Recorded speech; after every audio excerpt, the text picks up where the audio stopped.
Olá, primeira série, bom dia, tudo certo? É, Como nós havíamos já comentado ontem alguma coisa, então estamos aqui retornando um pouquinho sobre o assunto de ligações químicas, assunto o qual eu já comentei com vocês ontem um pouquinho, tá?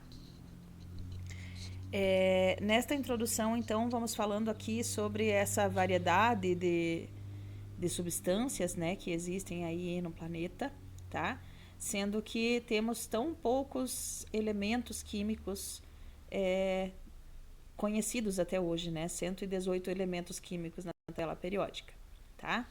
Então, as ligações químicas justificam toda essa variedade, né? E nós temos aqui no ponto de partida esses questionamentos, né? Como é possível haver tanta diversidade das substâncias? Quais são os tipos de ligações estabelecidas entre os átomos ou íons desses elementos, né? E quais as regras que determinam esse tipo de ligação, que determinam o tipo de ligação que o átomo vai desenvolver, tá? Então, comentamos um pouquinho sobre isso ontem ali na ao vivo, né? E hoje nós vamos seguindo um pouquinho sobre esses conceitos. Então, aqui também mostrei para vocês ontem, né, que nós temos ali a questão da configuração dos gases nobres, que já apresentam uma estabilidade.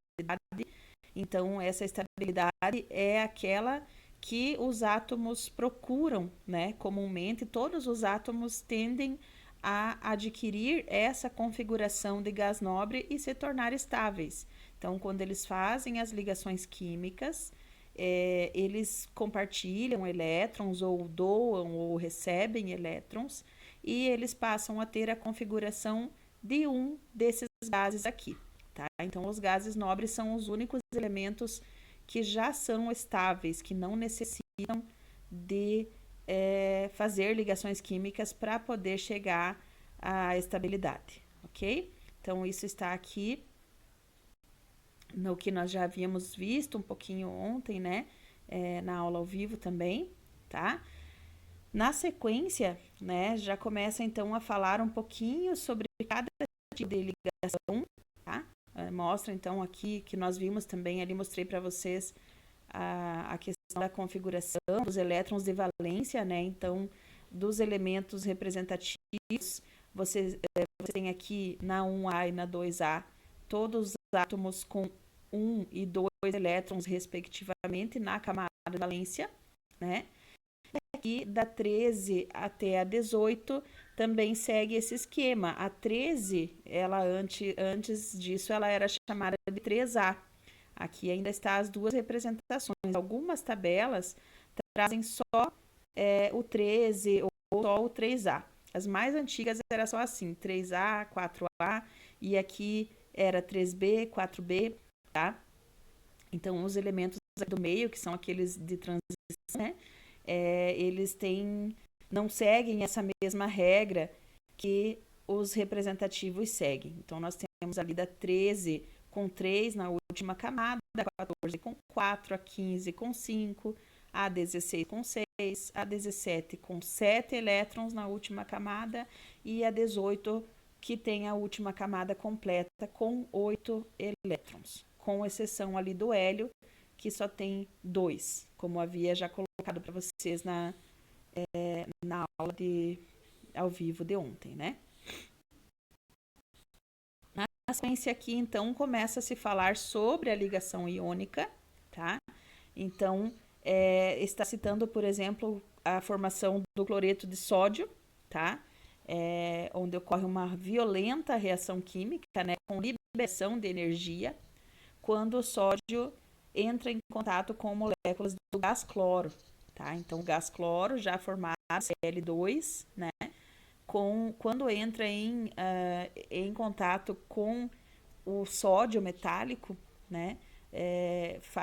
Provoca uma reação forte aí, com liberação de energia, e vai formar cátions de sódio e ânions de cloro. Então, Na mais Cl menos, né?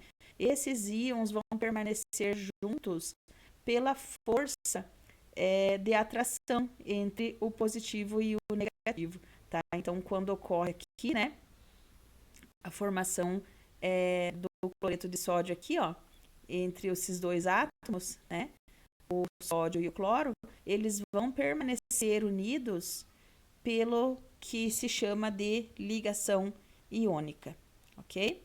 Então, também tem aqui a descrição, né, para vocês. Então, os elementos 1, 2 e 13 da tabela periódica tendem a perder elétrons na camada de valência e os elementos do grupo 15, 16 e 17 tendem a receber elétrons, respectivamente também 3, 2 e 1 elétron, tá? Então, como nós vimos aqui na tabelinha anterior, tá? Os que tendem a perder um elétron, aqui da 1A, farão uma ligação química facilmente com os da 17, que tendem a receber um elétron, né? Assim como os da 2A, que tem 2 elétrons para perder, farão facilmente uma ligação com os elementos que precisam receber 2 elétrons. Não que eles não vão fazer com os outros também, tá? Eles fazem com os outros também. Só que aí eles têm que fazer um tipo de ligação diferente. Mesma ligação iônica, né? Mas eles vão passar elétrons para outros átomos também. Vão usar mais átomos do mesmo elemento para poder fazer essa ligação, ok? Aqui, então, nós temos, né, os exemplos, tá? Conforme ficaria a representação, né, a simbologia dessa transferência de elétrons aqui. Esta fórmula, então, ela é chamada de fórmula de Lewis, tá?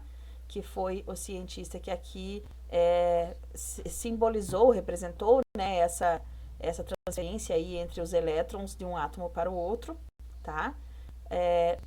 Nesse caso aqui, está mostrando, então, o elétron do sódio e os elétrons do cloro, e essa setinha aqui indicando a transferência do elétron de um para o outro, né? Depois da reação química, depois da união entre os dois, né? Então, nós temos ali o cátion, o sódio, né? E o ânion, o cloro, com um elétron a mais, tá? Quando é só um átomo de cada que vai ser utilizado, fica fácil representar aqui e chegar à quantidade de átomos necessários, né? Porém, quando nós temos átomos com cargas diferentes ali, por exemplo, um ânion que vai ser formado, ele precisa receber um elétron, mas o cátion que eu tenho, o átomo que vai se transformar em cátion, ele tem 2 para doar, né? Então, quando acontece isso, existe essa representaçãozinha aqui, ó, tá? Essa representaçãozinha, ela mostra a quantidade. Você troca, por exemplo, a carga do íon, a carga do cátion formada, ela é a quantidade de ânions, a quantidade do átomo negativo. E a carga do ânion é a quantidade do cátion. Já vou explicar para vocês como ficaria esse esqueminha aqui. Só um momentinho. Então, só esse outro exemplo aqui, né, que está mostrando então para nós da formação do cloreto de cálcio.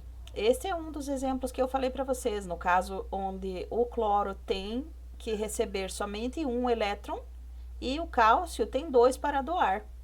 Então, neste caso, a formação ocorre com 2 átomos de cloro, tá? Porque cada átomo de cálcio tem 2 para doar, então ele precisa se desfazer desses 2. Como cada cloro só vai receber um, então ele passa aqui um elétron para um átomo de cloro, outro elétron para o outro átomo de cloro, tá? Então, isso está ali na página 35, na apostila de vocês, tá? Aqui, usando aquela regrinha, né, como eu expliquei para vocês agora há pouquinho, tá?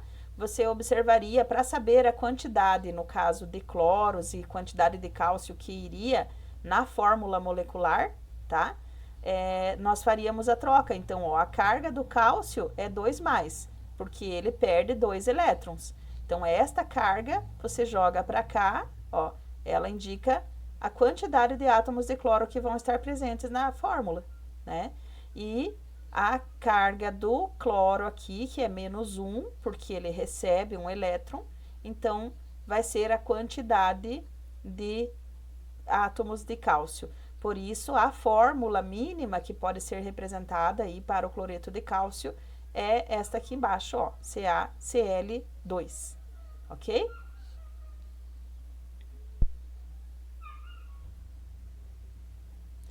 Aí, só para finalizar essa parte, então, da ligação iônica, né, dessa aula, eu estou no primeiro exercício da página 43, tá?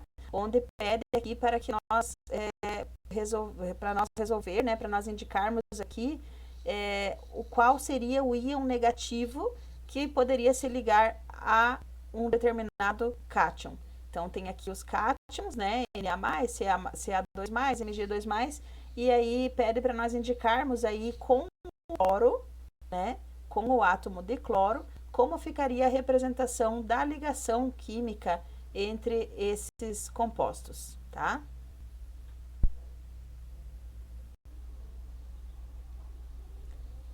Então, nesta questãozinha aqui, eu vou deixar ela marcada para que vocês façam como tarefa, tá? A número 1, aqui. Então, a número 1 vocês irão fazer como tarefa, tá? Bem como a número 3, a 2 eu já vou colocar aqui para vocês a respostinha. A número 3, também a número 4, ok? Então, 2, 3, 1, 3 e 4 somente. As outras eu vou resolvendo com vocês aí conforme nós vamos tendo as aulas, ok? Então, esta tarefa aqui fica para a próxima aula, que eu acho que é na sexta-feira, se não me engano, né? Eu vou liberar lá no positivo para que vocês enviem, para que vocês mandem lá a tarefinha de vocês, beleza? Assim, aqui, a número 1, como que vai funcionar? Vocês só vão colocar, por exemplo, o sódio com o cloro, qual é a representação, qual é a ligação química que ele faz, como que fica a formação dele, né? Vocês viram agora há pouquinho ali que o sódio e o cloro fica NaCl, né? O cálcio, como o cálcio é 2+, e o cloro só precisa receber um elétron, vai ficar CaCl2, porque vai precisar de 2 átomos de cloro para receber os 2 elétrons que o cálcio tem para perder, tá? Do magnésio também vai ficar MgCl2, tá? Então, só ir fazendo esses aqui conforme ficaria a fórmula molecular com a formação com esses cátions e com o cloro. Lembrem que o cátion sempre aparece antes na fórmula, tá? Então, vai ficar sempre, esses aqui vão aparecer sempre antes e depois o Cl, ok? Aí, na número 2, a número 2 eu vou colocar aqui a respostinha aqui para vocês e vocês vão anotar aí na apostila de vocês, né? Então, coloquei aqui a resposta da letra A para vocês, né? A afirmativa A, ela é verdadeira, porque os elementos dos grupos 1 e 2 tendem sim a perder elétrons, né? Ao contrário dos elementos dos grupos 16 e 17, que tendem a receber esses elétrons formando ânions. Então, do 1 e 2 formam cátions e do 16 e 17 formam ânions, tá certo? Então, é só anotar a respostinha aí da número 2 que está respondida aqui já para vocês. E a letra B, ali da número 2, vocês vão responder também, né? Que na verdade ela não é verdadeira, ela é falsa, tá? Porque com o aumento da carga nuclear no mesmo período, a energia de ionização ela vai aumentar. E aí ela aumenta da esquerda para a direita na tabela periódica. Então podem anotar ali a justificativa da letra B ser falsa, ok? Aí então só lembrem então que ficou então a número 1, a 3 e a 4, para que vocês façam de tarefinha para postar aí no positivo 1 até a próxima aula, beleza? Então, bons estudos aí, continuem acompanhando as aulas e nós vamos conversando aí, tá bom? Até mais!